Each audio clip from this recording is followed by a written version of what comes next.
week, and the movie this week was Wild Thing from 1998, so if you haven't watched it, watch it now. Here I talk about a movie every week, and in 2025 we're doing different romance movies, so we did this movie. You're probably wondering why we did it. This was my second time watching the movie, and I just remembered, like, the first time watching it, there was so many plot twists that it's like, hello, like, it's kind of crazy.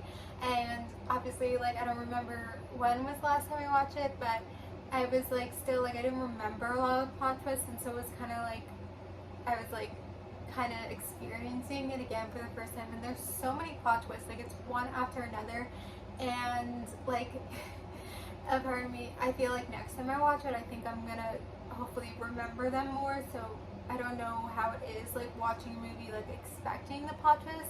Like, I knew there's some things that came up, but I kind of forgot a lot of this movie. You're probably wondering why we're doing it this year, and we've done a few thrillers, and I think thrillers are important. You know, this year we're not only just doing rom-coms or romantic dramas, like, we're talking about romance and how that is portrayed in film. And I've said this before, I feel like most thriller movies have some type of romance to it, and like, I'm sure there's some that don't, but I would say most do. Like love and romance and relationships are such like a thing that like makes people do things or something. So it was kind of like, I feel like the person who, I don't know if this is based off a book, but I feel like the person who wrote this, like, they kind of have this idea where like the teacher, guidance counselor, he's technically a teacher, and his students come up with this plan to get a lot of money from the mom, where they fake this whole thing, and then the whole entire time they're working together,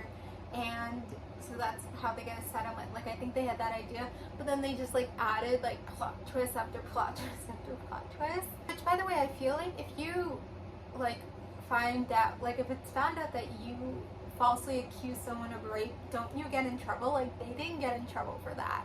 But I feel like you get arrested, you get in trouble, and they were like 18 too, so.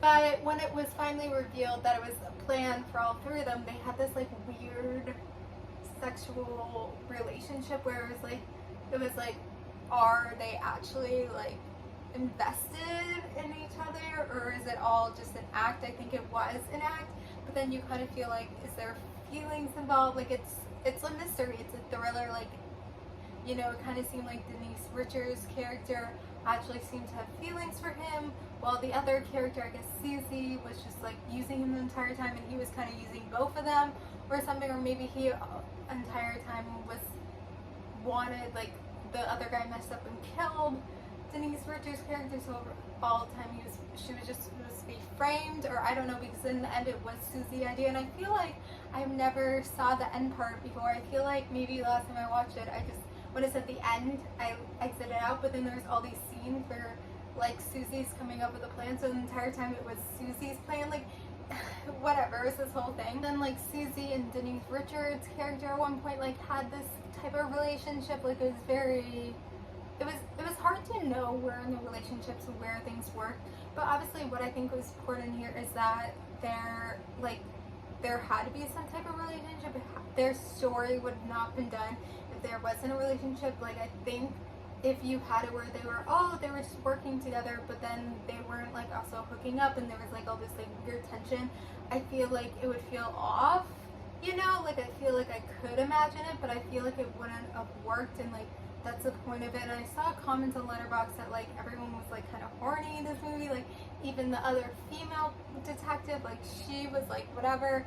So it just like was a lot going around and around. I do feel like this movie could have done with one or two less plot twists. Like, it was just so much plot twist at the end, where it's like, I think it's one of those movies that just kind of leaves you in shock, when it's like, I feel like in the end it was too much, and I feel like it was just kind of like OD a little bit. But I mean, who doesn't like a good plot twist? But it is something where I feel like now that I remember, if I was to watch this again, I think I would have a different attitude about it. But I think it's interesting how thrillers take a place and how it does involve relationships. And I feel like the other thrillers we had, they were kind of more like, especially with Fear, like it was more like because of the relationship that was driving it, but I feel like the relationship was kind of secondary to like all the other things that were going on, but I feel like it would have felt the same if the relationship and all that element was not there. Anyway, comment below your thoughts about Wild Things. If you've never seen it before, I'm glad you saw it. And the movie for next week is Sleepless in Seattle from 1998, so comment below your thoughts about Wild Things. Watch Sleepless in Seattle for next week. Thank you guys for watching. Like, comment, subscribe, and bye!